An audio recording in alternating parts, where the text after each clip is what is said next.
Complete होंगे 2 साल का, फिर हम पूरा क्या कहते हैं सिलेबस पढ़ें, हम फिर वो 2 साल पीछे चले जाएंगे। देखिए विशाल जी, सर 2 साल का सिलेबस एक एक्चुअली महीने में करेंगे कैसे, ये बिल्कुल बताइए। बिल्कुल बिल्कुल। मैं देखिए विशाल जी, एक्चुअली जिस स्टूडेंट में ग्रेविटी होती है, और ये किसी एक बच्चे के लिए एग्जाम नहीं होगा, ये जितने स्टूडेंट बैठे थे री एग्जाम देंगे। ये जो अभी अभिषेक कह रहे हैं कि हम एक 2 साल का सिलेबस और उसको एक मंथ में कैसे कंप्लीट करेंगे, तो किसी इंडिविजुअल स्टूडेंट के लिए नहीं हो रहा है। ये सभी स्टूडेंट बैठेंगे, जितने पहले बैठे तो वो सब बैठेंगे, और जो मेरिट न्यू जनरेट होगी तो इन्हें टेंशन करने की जरूरत नहीं है, फिर इतनी हाई नहीं जा पाएगी, सब उसी लेवल की तैयारी करेंगे। आप समझिए, आप केवल आपके साथ नहीं होगा, सभी स्टूडेंट को 1 मंथ में होगा, तो बट नेचुरल है। जैसे इन्होंने कहा कि 639 मार्क्स है, तो 655 उसमें कट ऑफ है, तो ये बाहर वैसे हैं। और यदि नहीं एग्जाम होता है और इसको गवर्नमेंट आगे ले जाती है, वैसे मैं बताऊं अंदर की बात, एनटीए भी चाहता है कि री एग्जाम हो जाए, वो अपने ऊपर दोष नहीं चाहता। मैं अंदर की बात बता रहा हूँ एनटीए की, वो चाहता है मैं बाहर हो जाऊं और जजमेंट करके मैं माननीय न्यायाधीश इसको कैंसिल कर दे, यही सबकी राय है।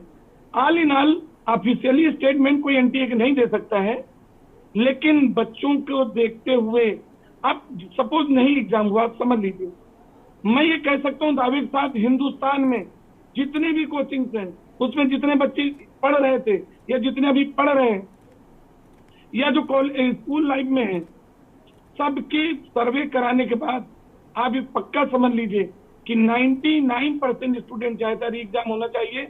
हमारे जो स्टूडेंट थे अप्रोक्सीमेट 1600 अबव स्टूडेंट थे, उन सब से मैंने जिनका अच्छे अच्छे रैंक है, हमारे तो 700 अबव अप्रोक्सीमेट 39 स्टूडेंट हैं जिनकी स्कोर 700 से अबव है, उन सबसे बात किया, तुम कह रहे हैं सर री एग्जाम हो जाना चाहिए।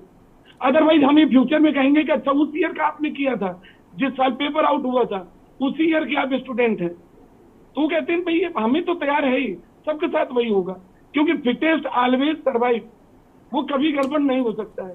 डर उनको है जो किसी तरह से किसी विंडो से एडवांटेज मिला था। और मैं कानपुर की बात करूं तो कानपुर में मैं तो चूंकि इतनी चर्चा में नहीं आ सकता, लेकिन कानपुर में कुछ लोग सो नहीं पा रहे हैं जिन्होंने दावा कर दिया था कि इस बार मेरे बेटे के या बेटी की इतने मार्क्स आएंगे। अरे कैसे दावा कर सकते हो, पहले कोई मार्क्स नहीं थे और इस बार 700 के अबव आ गए, जबकि स्कोर उनका इतना पुअर था। वो चैलेंज उन्होंने पहले कर दिया था 2 महीने से कि इतने ही मार्क्स आएंगे। अल्टीमेटली ये देश हित में, बच्चों के हित में, एजुकेशन के फील्ड में, और हमारे आगे आने वाली जनरेशन जो तैयारी कर रही है उसके मन में विश्वास डेवलप करने के लिए नीट को कैंसिल करके रीमेक होना ही चाहिए था।